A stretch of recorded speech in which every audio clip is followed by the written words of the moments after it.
ونستغفره ونؤمن به ونتوكل عليه ونعوذ بالله من شرور أنفسنا ومن سيئات أعمالنا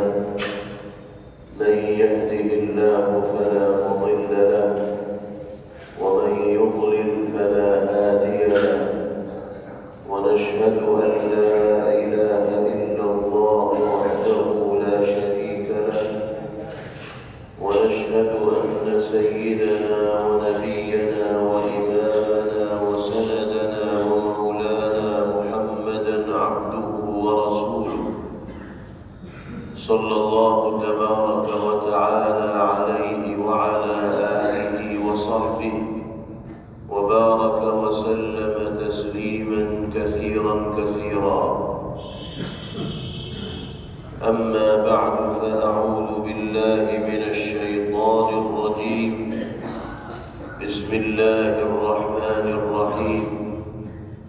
ولا تجهر بصلاتك ولا تخافت بها وابتغ بين ذلك سبيلا. صدق الله مولانا العلي العظيم.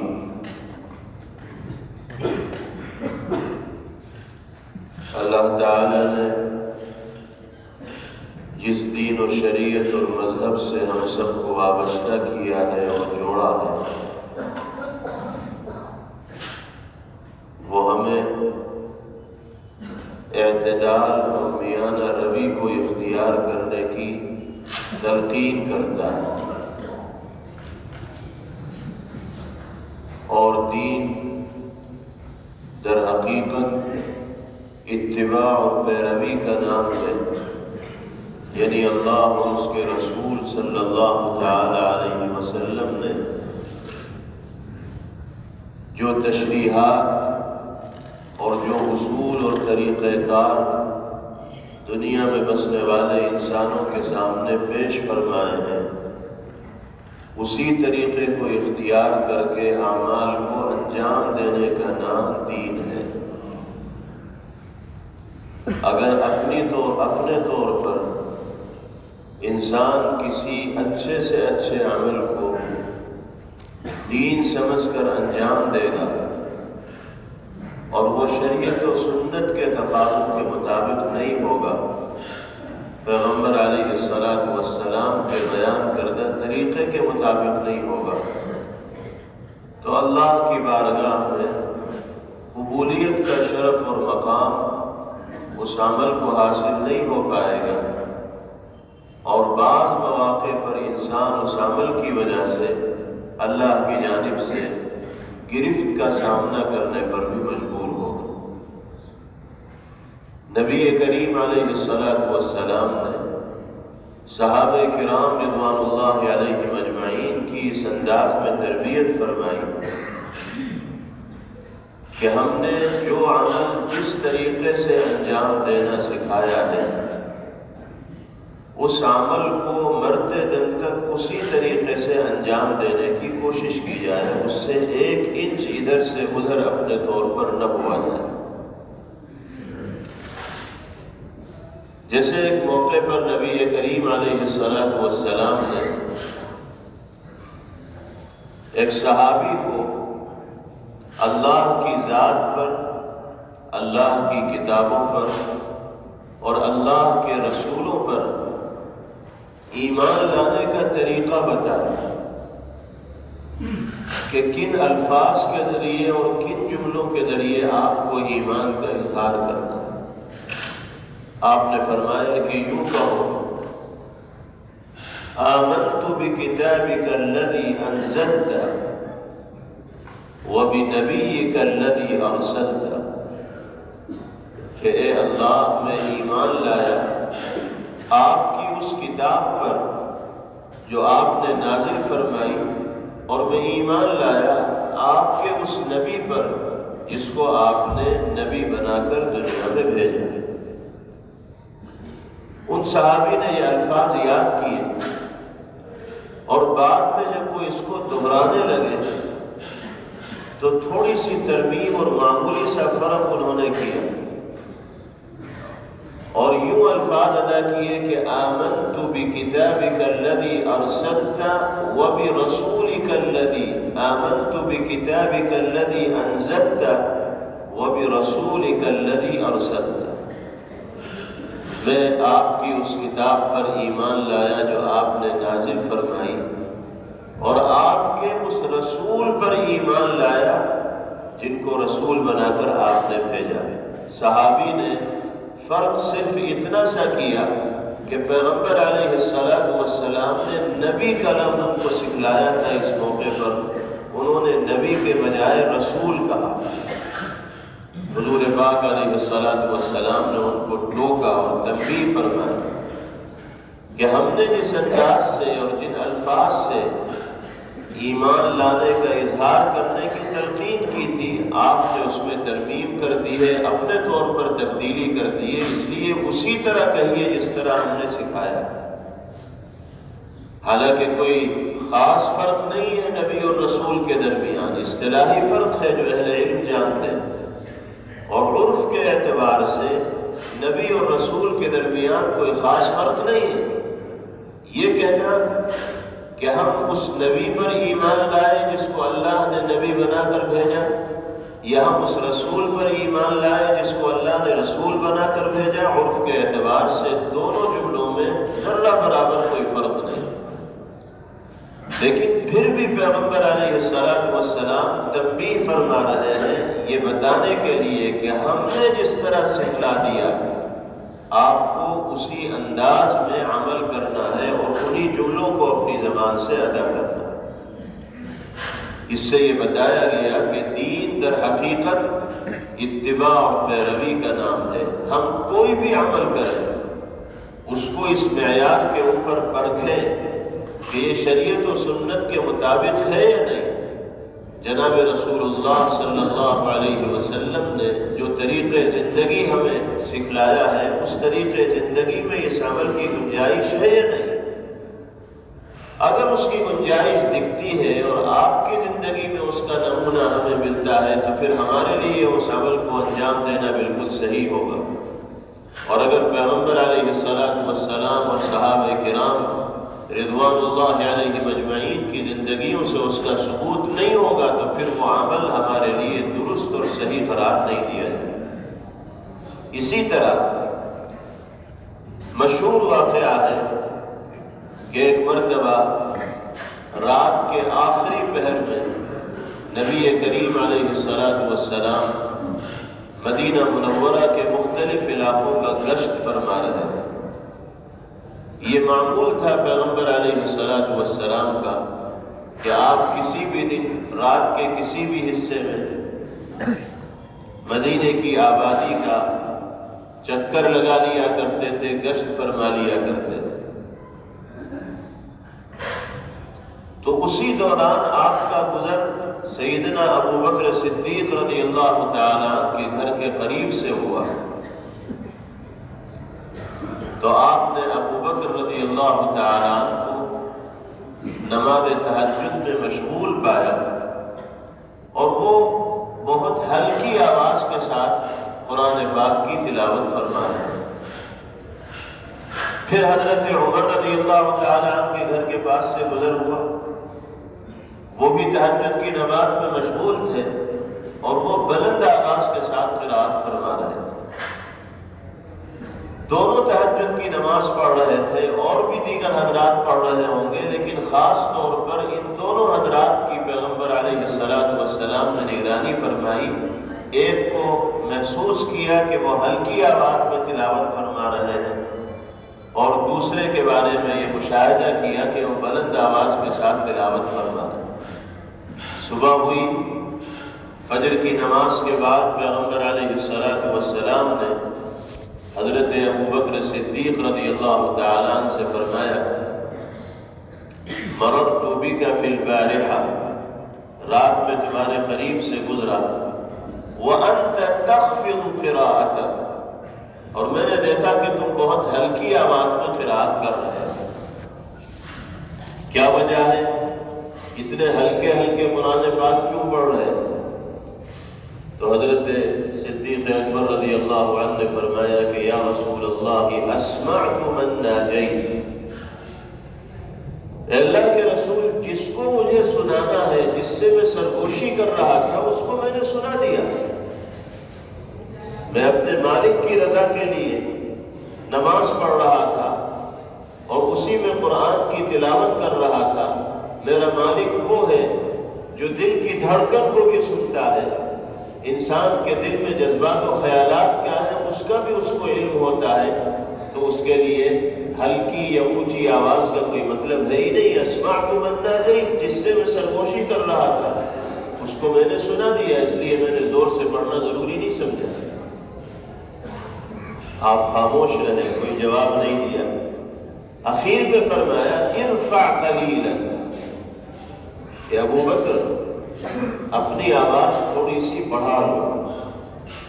بس اتنا فرمایا۔ یہ نہیں کہا کہ تم نے غلط کیا، یہ نصیحت فرمائی ارفع قلیلا۔ اب جب قرات کرو گے، تلاوت کرو گے نماز میں، تو آواز کو تھوڑا سا بڑھا لینا۔ انہوں نے فرمایا کہ جی ہاں یا رسول اللہ، ایسا ہی کریں۔ پھر حضرت عمر رضی اللہ عنہ سے پوچھا، فرمایا مررت بک فی البارحہ وانت ترفع صوتک، رات تمہارے پاس سے گزرنا ہوا، تم نے تو سارے محلے کو سر پہ اٹھا رکھا تھا، اتنی زور زور سے تلاوت کر رہے، کیا وجہ ہے؟ اتنی زور سے پڑھنے کی کیا ضرورت؟ تو حضرت عمر رضی اللہ عنہ نے فرمایا اوقظ الوسنان واطرد الشیطان، یا رسول اللہ میرے زور سے پڑھنے کا مقصد یہ تھا تاکہ میں سوئے ہوئے کو جگا دوں اور شیطان کو بھگا دوں۔ زور سے پڑھوں گا تو سونے والے جاگ جائیں گے اور ان کو بھی رات کے آخری پہر میں عبادت کی توفیق میسر ہوگی، اور شیطان اللہ کے کلام کو سن کر بھاگ جائے گا۔ پیغمبر علیہ السلام مسکرائے اور فرمایا کہ عمر اخفض قلیلا، تم ذرا اپنی آواز کو پست کر لو۔ یہ نہیں کہا کہ تم نے غلط کام کیا، ٹھیک ہے تم نے زور سے پڑھ لیا، لیکن اتنا زور سے پڑھنے کی ضرورت نہیں، اپنی آواز گلے میں تھوڑا کم کر دو۔ دو بات دیکھیے، حضرت ابو بکر رضی اللہ عنہ سے فرمایا کہ تم آواز کچھ بڑھا لو، اور حضرت عمر فاروق رضی اللہ عنہ سے فرمایا کہ تم آواز کچھ گھٹا لو۔ آپ نے اعتدال کی تلقین فرمائی اور تعلیم دی، اور فرمایا کہ اصل چیز یہ ہے کہ انسان کو ہر چیز میں توازن کا خیال رکھنا چاہیے، درمیانی راہ پر چلنا یہ انسان کے لیے کامیابی کی علامت ہوتی ہے اور کامیابی کی ضمانت ہوتی ہے۔ نہ تو بہت زیادہ زور سے قرات کی جائے اور نہ بالکل ہلکے قرات کی جائے، درمیانی پہلو کو اختیار کیا جائے۔ قرآن پاک میں بھی یہی فرمایا گیا وَلَا تَجْهَرْ بِصَلَاتِكَ وَلَا تُخَافِتْ بِهَا وَابْتَغِ بَيْنَ ذَلِكَ سَبِيلًا، اپنی نماز میں نہ بہت زور سے آواز نکالو اور نہ بالکل پست آواز رکھو، ہلکی آواز رکھو، بلکہ دونوں کے درمیان کی راہ کو تلاش کرو۔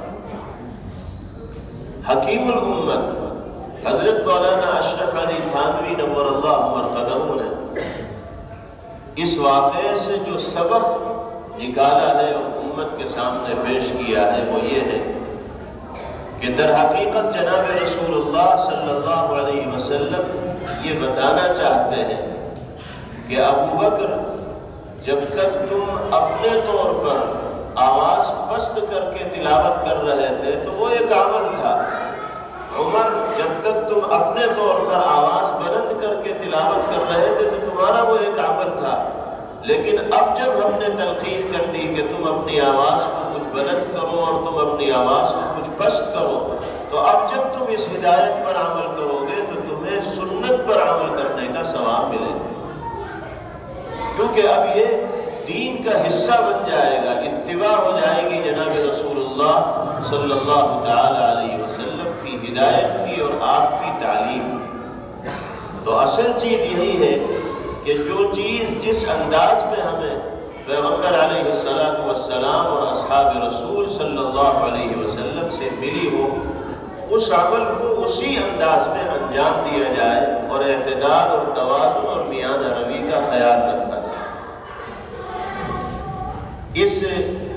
تفصیل کو نقل کرنے والے جو صحابی ہیں وہ فرماتے ہیں کہ ہم نبی کریم علیہ السلام کی خدمت میں حاضر تھے اور بہت سی نصیحت کی باتیں اس موقع پر نبی پاک علیہ السلام نے فرمائی۔ جب مجلس ختم ہونے لگی تو چند بنیادی باتیں پیغمبر علیہ السلام نے نصیحت کے طور پر مجلس میں موجود تمام لوگوں کے سامنے ارشاد فرمائی، اور وہ نصیحتیں ایسی ہیں کہ ہر مسلمان کو اپنی زندگی میں ان نصیحتوں پر عمل کرنے کا سچا نمونہ پیش کرنا چاہیے۔ پہلے نمبر پر نبی کریم علیہ السلام نے ارشاد فرمایا لا تسبن احدا۔ جب مجلس برخاست ہونے لگی اور آپ پہلے مجلس کو نصیحت فرمانے لگے کہ جاتے جاتے یہ باتیں پلے سے باندھ کر جاؤ، پہلے نمبر پر فرمایا لا تسبن احدا، کبھی کسی کو اپنی زبان سے برا بھلا مت کہنا، کسی کے دل کو تکلیف پہنچانے والا جملہ اپنی زبان سے مت ادا کرنا، اس لیے کہ ایک مسلمان ہو، اللہ کے حبیب صلی اللہ علیہ وسلم سے محبت کا دعویٰ کرنے والا ہو، اور پھر اپنی زبان کو تکلیف دہ جملوں سے ملوث کرنے والا ہو، یہ اس کو زیب دینے والی چیز نہیں۔ ایک مرتبہ سیدنا صدیق اکبر رضی اللہ تعالی عنہ نے جناب رسول اللہ صلی اللہ علیہ وسلم کی موجودگی میں اپنے غلام کو سخت سست بات کہہ دی، گالی نہیں دی تھی، سخت جملہ اپنے غلام کو مخاطب کر کے ارشاد فرمایا تھا۔ نبی کریم علیہ السلام کو صدیق اکبر رضی اللہ تعالیٰ عنہ کی یہ بات ناگوار گزری، فوراً آپ نے تنبیہ فرمائی اور ارشاد فرمایا لعانی وصدیقین کلا ورب الکعبہ، فرمایا کہ لعنت کے جملے زبان پر آئیں اور انسان صدیقیت کا مقام حاصل کرنے والا ہو، ہرگز نہیں، رب کعبہ کی قسم ایسا ہو ہی نہیں سکتا جو انسان صدیقیت کا مقام حاصل کرے، اس کی زبان تو نرم ہونی چاہیے، پاکیزہ ہونی چاہیے۔ حضرت ابوبکر رضی اللہ تعالیٰ پر اس تنبیہ کا اتنا اثر ہوا کہ اسی وقت نادم و شرمندہ ہوئے، اللہ سے معافی مانگی اور اس غلام کو آزاد کرنا کہ میں نے اس کے ساتھ سخت انداز میں کلام کیا ہے، تو فوراً حضرت نے اس کو آزاد کرنا۔ نبی کریم علیہ السلام یہی فرماتے ہیں لا تسبن احدا، کبھی کسی کو برا بھلا مت کہنا۔ حضرت جابر بن سلیم رضی اللہ تعالیٰ عنہ فرماتے ہیں کہ پیغمبر علیہ السلام کی اس نصیحت کا مجھ پر اتنا اثر ہوا کہ فما سبقت بعده حرا ولا عبدا ولا بعیرا ولا شاتا، پیغمبر علیہ السلام کی نصیحت دل پر اثر کیا کرتی تھی، لوگوں کے دلوں کی دنیا بدل دیا کرتی تھی۔ حضرت جابر رضی اللہ عنہ فرماتے ہیں کہ ایسے انداز میں آپ نے نصیحت فرمائی کہ پھر کبھی بھی میں نے نہ کسی آزاد کو برا بھلا کہا، نہ کسی غلام کو برا بھلا کہا، حد یہ ہے کہ جانوروں میں سے کسی اونٹ کو یا بکری کو بھی میں نے اپنی زبان سے برا بھلا نہیں کہا۔ یہ اس اثر کا نتیجہ تھا جو نبی کریم علیہ السلام کی تعلیم کے نتیجے میں حضرت جابر رضی اللہ تعالیٰ عنہ کے دل میں پیدا ہوا۔ تو پہلی نصیحت تو آپ نے یہ فرمائی، دوسری نصیحت فرمائی وَلَا تُحَقِّرَنَّ شَيْئًا مِّنَ الْمَعْرُوفِ، مجلس میں موجود تمام حضرات سے فرمایا کہ دیکھو کبھی بھی کسی بھلائی کی چیز کو، نیکی کے کام کو حقیر مت جاننا، معمولی سے معمولی نیکی کا کام ہو اس کو عظمت و اہتمام کے ساتھ اور دلچسپی کے ساتھ انجام دینا،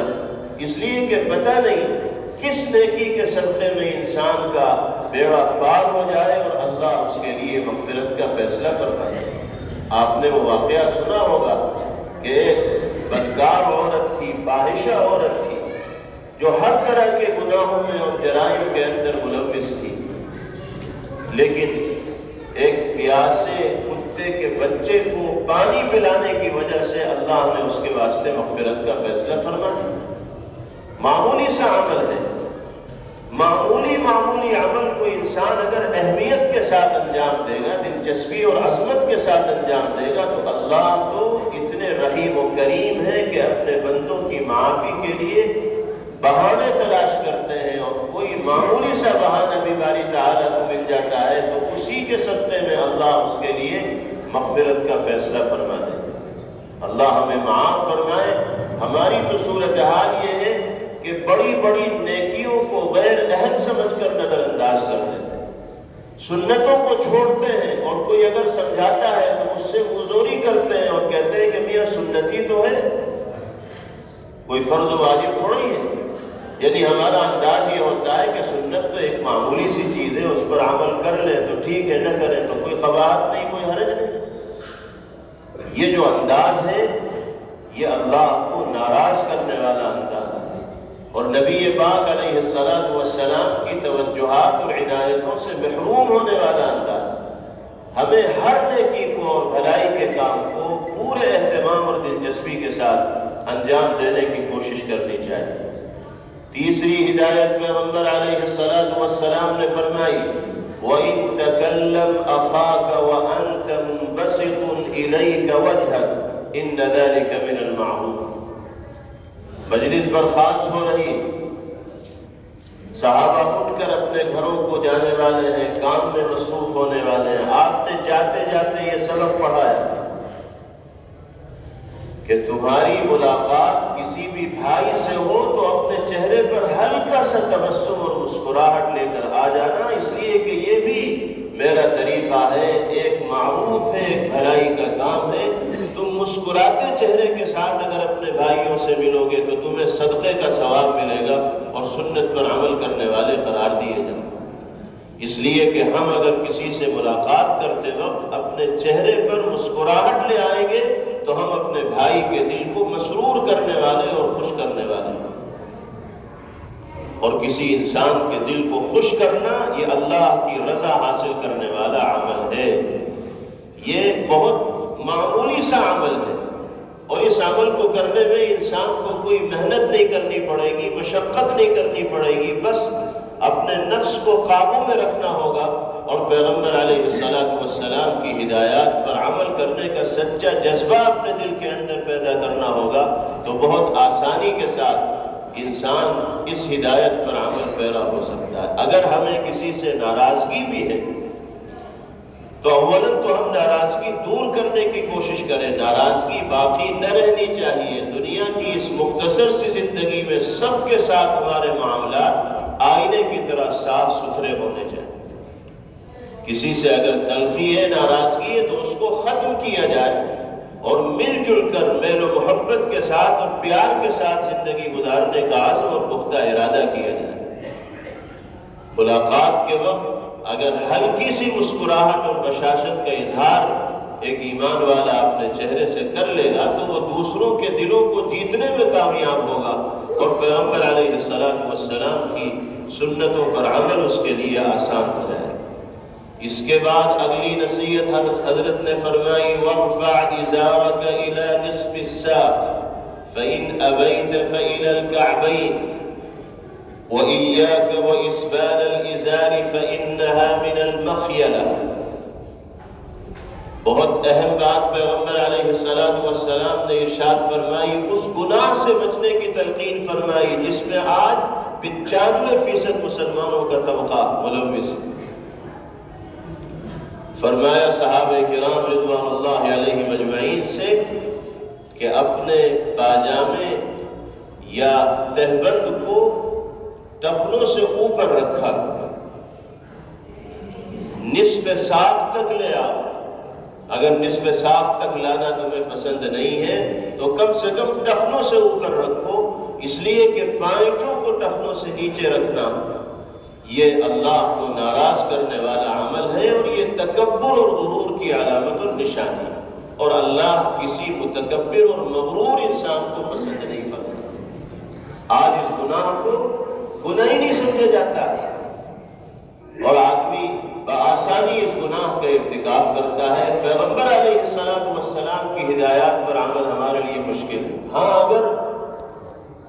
طرح طرح کے فیشن ہمارے سماج میں آ جائیں تو اس کو اختیار کرنے میں ہمیں کوئی شرم نہیں آتی، کوئی عیب محسوس نہیں ہوتا۔ جن ہیروز کو ہم اپنا آئیڈیل مانتے ہیں وہ اگر آدھی پینٹ پہن کے گھومنے لگیں گے تو ہمارے نوجوان آدھی پینٹوں میں دکھائی دیں گے، تب ان کو پائیں چاہ ٹخنوں سے اوپر کرنے میں کوئی عیب و شرم محسوس نہیں ہوگی۔ پھٹی ہوئی پینٹیں پہننے کا رواج آج کے دور میں ہم 10 جگہ سے پینٹ پھٹی رہتی ہے اور بہت ہی فخر کے ساتھ ہزاروں میں وہ پینٹیں خرید کر پہنتے ہیں اور پارٹیوں میں جاتے ہیں، اور کسی کے چہرے کے اوپر شرم کی لکیر بھی نہیں پڑتی، وہ سمجھتا ہے کہ مجھ سے زیادہ خوبصورت کوئی نہیں لگ رہا۔ شیطان نے دماغ اس طرح کا معروف کر دیا ہے کہ سنت پر عمل کرنا ہمارے لیے نعوذ باللہ معیوب ہو گیا ہے، اور اللہ اور اس کے رسول صلی اللہ علیہ وسلم کو ناراض کرنے والے اعمال کو اختیار کرنے میں ہمیں راحت و فرحت، بشاشت اور خوشی محسوس ہوتی ہے۔ اللہ پاک اس رویے اور برتاؤ سے ہم سب کی حفاظت فرمائے۔ اور آخری نصیحت نبی کریم علیہ السلام نے فرمایا، وَإِنِ امْرُؤٌ شَتَمَكَ أَوْ عَيَّرَكَ بِمَا يَعْلَمُ فِيكَ، اگر کوئی شخص تمہیں گالی دے یا تمہیں عار دلائے اس برائی کی وجہ سے جو تمہارے اندر پائی جاتی ہے، تو تم جواب میں نہ اس کو گالی دینا اور نہ اس کو عار دلانا اس برائی کی وجہ سے جو اس کے اندر پائی جاتی ہے۔ مطلب یہ ہے کہ اینٹ کا جواب پتھر سے دینے والے مت بننا، گالی کا جواب گالی سے دینے والے مت بننا، برائی کا جواب برائی سے دینے والے مت بننا۔ ایک آدمی گالیاں دے کر اپنی زبان خراب کر رہا ہے، تم جواب میں گالی دے کر اپنی زبان مت خراب کرو۔